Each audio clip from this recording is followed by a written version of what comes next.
Yo, so it is Monday, start of the week, 5:45 right now,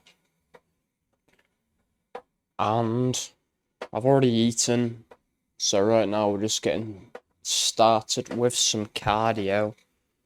And on the topic of trading, we had a good day on Friday, came out plus 0.5%, which is fine by me, because that is a W. W on the week. I'm happy with that.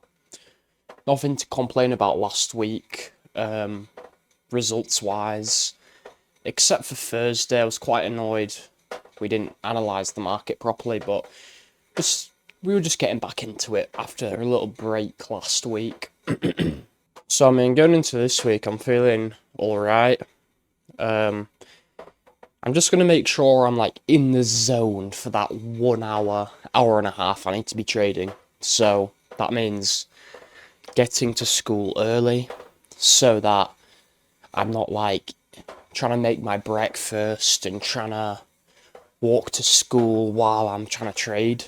So, 7:45, get into school, and then I can just sit in a classroom by myself, lock in for 45 minutes before anyone's even come in, and then for the next 45 minutes while I kind of have lessons, just make sure... Actually, I don't even have lessons. Sick, I got threes. So I don't actually have lessons, so just making sure when I'm sat, wherever I'm sat during my free periods, it's just about making sure I'm locked in, not talking to anyone else, getting distracted, and yeah. And I'd be fine if I take a loss on this day. It's just, I don't want to make any major fuck-ups. I just want to come to the end of the day and gone, I traded properly. That was a good trading today. Like, it would be really nice to have a good start to the week. Obviously, there's no point fantasizing and, like, setting my expectations for a good start to the week. But if we get a good start to the week and hit a 1 to 2 risk to reward at the start of the week, first off, I know I'm not going to be trading Wednesday because we got FOMC, and I know I'm not going to be trading Friday because it's NFP. So we've got Monday, Tuesday, Thursday to trade on. So what that means is there's only 3 trading days. If I'm trying to go for 1 to 2 RRs, if I win Monday, that sets me up for, by the end of the week, the worst that can happen is I'm break even if I'm taking 1 trade a day. So that's why a winner at the start of the week would be sick.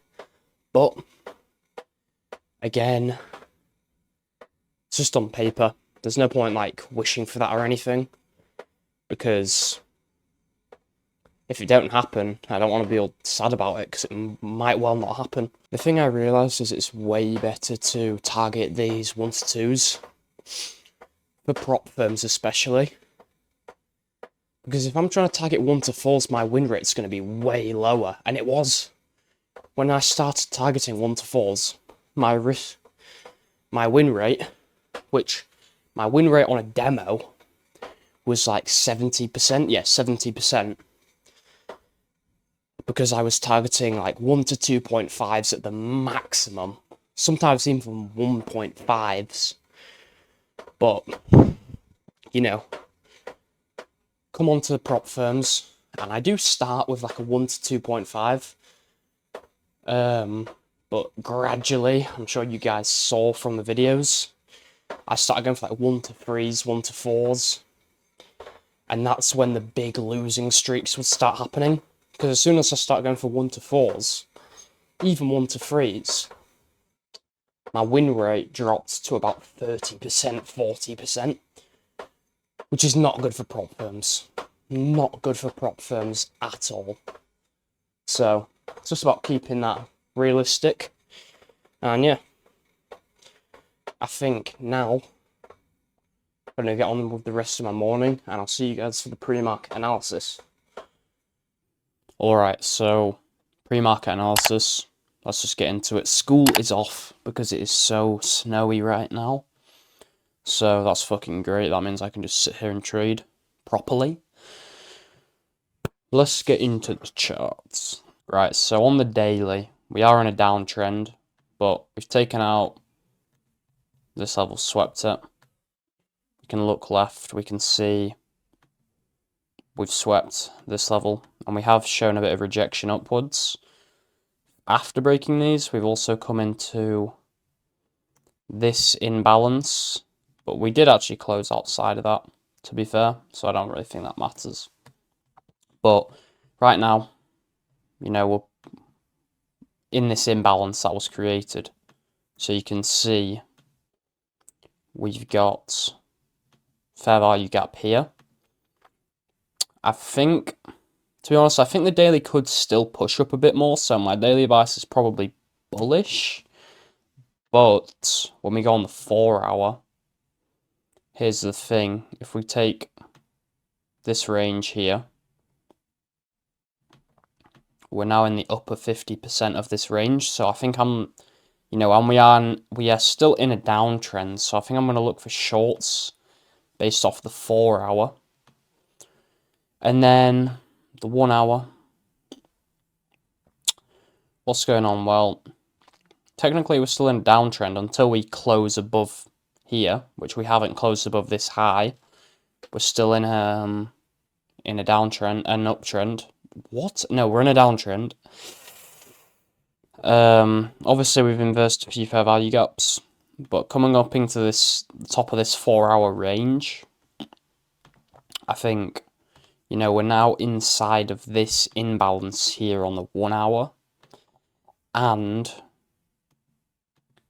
we are just about to sweep this level here, which will likely take out these buy side, you know, high or low. I don't see any reason to go long. Not that that means I'm definitely going short, but the last reason we had to go long was when we came into this fair value gap, but that was all the way down here. Obviously, we could have gone long. That would have worked fine, but that was ages ago. So this has kind of already played out, this trade. It hit there, gone up. In fact, there probably was a trade in here, but I obviously wouldn't take it because it's Asian session. I'm fast asleep. So we get the retrace, break a structure, up. And then if you go on, like, I don't fucking know, the 1 minute. Let's have a look. For a bullish imbalance, I guess take it off there, but then you'd probably get stopped out. Yeah, you'd get stopped out. Barely. I mean, that is why I don't trade fucking Asian session. Not really, it's because I'm fast asleep. So I think the plan right now is I'm gonna go get food, because I've been a little bit slower, considering I just found out school's off. And yeah, I'll keep looking at the charts. Hopefully there's something, because I want to trade, because it's like all I do with my life is fucking trade. But the most important thing is trading properly. So we just took out this 1 hour level here. I'm going to clean up my chart a bit because it's messy as frick. And yeah, I guess we'll just wait and see. And I'll let you guys know what has gone on later. One last thing, it could also, if we get this candle close here on the open candle of London, we could retrace into here and then have a confluence to go long. But right now, I mean, I'm just looking for shorts, to be fair. So yeah, let's hopefully trade well. No, we are going to trade well. No, that black guy who says stupid shit to like men and he gets them men up. No fucking way! Oh What my, the oh my gosh. fuck is that candle? What the fuck? Look at Sorry, that. sorry, boy, sorry, boy. Bismillah insurance. Okay, so as you guys saw from the clip, wasn't my clip, it's my friend Adam's clip he took because I was not recording. I was chilling in a call, and to be honest, I kind of felt like it helped. Not sat in a call with traders, like those guys do not trade. Well, he was looking at fucking meme coins, but no, he doesn't. He doesn't day trade. So I actually think that really helped with my patience during the afternoon, and we'll go over what I wanted to take, but obviously no trades have been taken London session, hence why there's no clip there. But, you know, I decided I'd trade New York today because I'm off school due to a snow day. So I thought, you know what, I can properly analyse it. I'm not going to have that issue which I have in school where I'm in a lesson during New York and in a lesson during the pre-market. So we'll trade New York. And I'm really happy with how I traded it. As I said, like if I'm in a call with other traders, it doesn't really work because you're listening to other people who, like, sure, they know more than me, but they're not me. They don't trade how I want to trade and how I've been trading. And you're not really learning anything off being in a call with other traders while trying to trade. So you've got that thing of like people who are worse than you at trading and telling you shit to do, and people who are better than you at trading and telling you shit to do. So it was actually quite good being in a call with people who don't trade, just because like I wasn't desperate to take a trade, like I was just chilling, man. But we'll get into the trades. We'll see what I didn't take during New York, and yeah, let's just get into it. And so, starting New York, I always had a bearish bias. Remember from earlier, I always had a bearish bias on the day. Now, my bearish bias, I thought London Open would be bearish. It clearly wasn't, but I still didn't decide to go long because in London session, I had no reason to go long. London session was this candle here, this green candle, and this red candle. Those were the two sessions I traded for London. Obviously, we got this move halfway through, which was really strange. And obviously, I could get mad I didn't trade that, but it's fine. We'll go to the 4 hour anyway, 4 hour. So, this dotted line is obviously New York Open. So, right here, we get a sweep, and we close with a wick on the 4 hour. Great. Same for the 1 hour. We don't really get much of a strong close, which is really nice. And we've made such a massive imbalance here. I don't think there's any reason we're not going to try fill this imbalance in, right? And you've got to bear in mind the 4 hour and the daily are both in downtrends. Also on the daily, unlike in the AM or unlike during London session, we were kind of down here in London session. New York session, we were up here in this discounted zone on the daily, which was great. Now, coming on to the 1 hour, there's not really anything else. Like, my context was on the 4 hour. So, there wasn't really anything on the 1 hour. But the 15 minute, we have so much bullshit on here. Okay. We had a break of structure with this candle. So, literally on the candle of New York Open, we had a break of structure.